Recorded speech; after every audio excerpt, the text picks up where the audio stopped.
All right, section 5.1 is how to remove a common factor.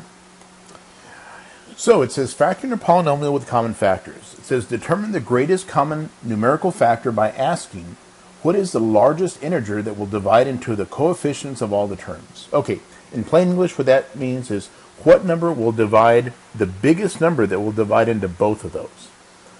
Okay, number 2 says determine the greatest common variable by variable factor by first asking what variables are common to all the terms. Then for each variable that is common to all the terms, ask what is the largest exponent of the variable that is common to all the terms. Okay, so let's figure out what that means.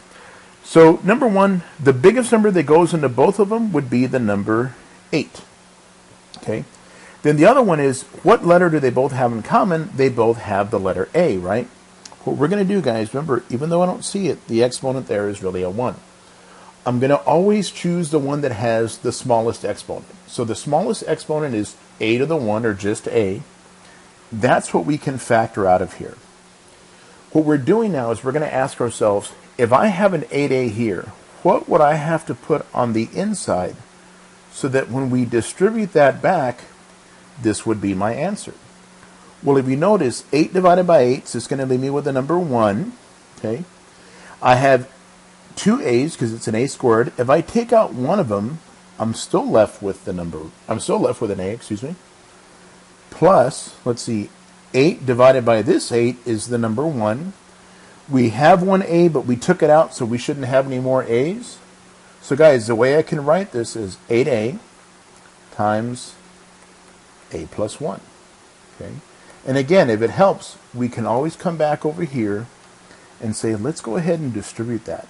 Well, 8a times a would be an 8a squared. 8a times 1 would be another 8a. And if you notice, that's just exactly the same thing we have, right? Okay, let's try the next one. So between 24 and 18, the biggest number that I have common to both should be the number 6. Okay. They both have an A. They both have a B, but this one has 2. That one only has 1. We're going to just take out the A and the B. Okay. So 24 divided by 6 would leave me with a 4. We had an A and a B, but we already took them out, so we won't have any more A's and B's. 18 divided by 6 is going to give me a 3. We had an A, we took it out. We had 2 B's, we took 1 out, so we're still left with one of them, right? Again, guys, if I wanted to check, I can multiply 6 times 4, 24, with an AB. 6 times 3, an 18. An A, a B with another B would give me the B squared, right? Alrighty, let's try this next one. So, first thing I'm going to do again, common factor. Between 5 and 35, well, 5. Between a squared, b squared, and a single a and a b, the single a and the b. So 5 goes into 5 once. I'm not going to write down the 1 because I don't necessarily need to write it, right? I mean, I could, but it's not going to make a big difference. We had 2 a's and 2 b's, but we only took out 1 of each, so we're still going to be left with an a and a b. Minus 5 goes into 35 7 times. We had an a and a b, we took them out, so there's no more a's and b's. Okay.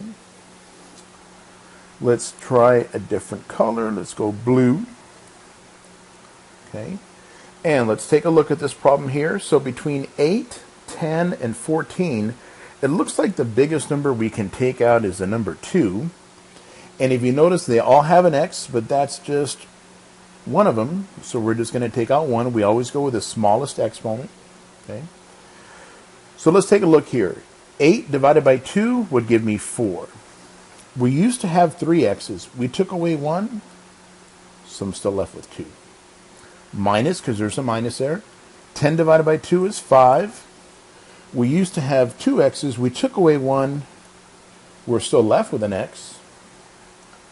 Minus 14 divided by 2 is 7. We had an x, but we took it out, so there's no x's there.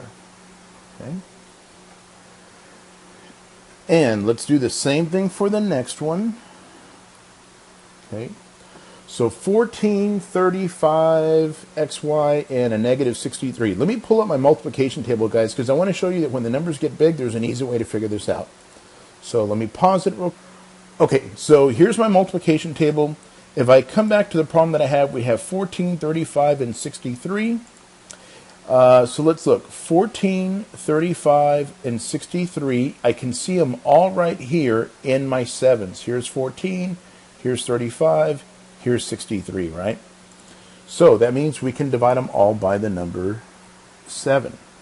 Again, this one has an x squared, y squared. This has an xy. This one only has an x. So I can only take out what all of them have, right? They all have at least an x. All right, let's go slowly. So 7 goes into 14 twice. We had 2 x's. We took one of them out. We're still left with it. And we also had the letter y.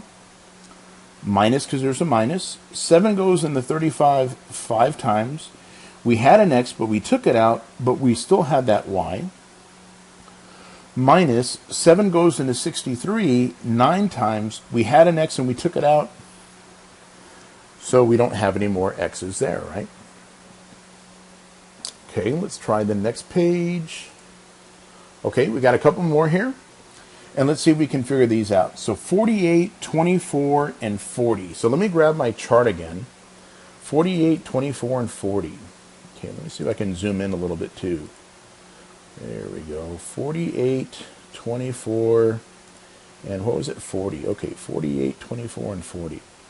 So I see a 48 somewhere. Here we go. 48, 24, and 40. Oh, here we go. And look at the 8s. So here's 24, here's 40, here's 48. Looks like we can divide them all by 8. Okay. So let's say we can take out an 8, and they also all have the letter y. Okay. So let's see, 8 goes into 48 6 times. I didn't take out an x, so I need to write it down, but we did take out the y. Okay. 8 goes into 24 3 times. We have 2 y's, but we took out one of them, so we're still left with one of the y's. And 8 goes into 40 5 times. We had one y and we took it out. Okay. There we go. All right. Guys, I want you to look at the next couple of problems we have here. They're similar in the sense that there's a little bit of factoring that's already been done. Okay, we notice here that we already took out the number 6 and we have this in parentheses, and here there's already a z and we have this in parentheses. So I want you to think about that as my common factor. That's what we're going to take out from the beginning. We're going to take out that 3ab. If we take away the 3a plus b from here, I would still be left with that number 6, minus, if I took away the 3a from here, or 3a plus b from here, I would still be left with that minus z. So in essence, what I'm doing is I'm factoring that out. I'm going to write it right here. This factor and this factor become that one. Okay. Let's see if we can do the same thing for the next one. So look, I'm going to underline the part that they have in common. That's going to go in front. And then this piece and that piece will be my second factor. And we can do the same thing for the next one. So I'm going to underline those pieces because they have to be exactly the same. So guys, if they're not exactly the same, I can't do this, okay? But they should be. And then this piece here and this piece here will go right there. And that is 5.1.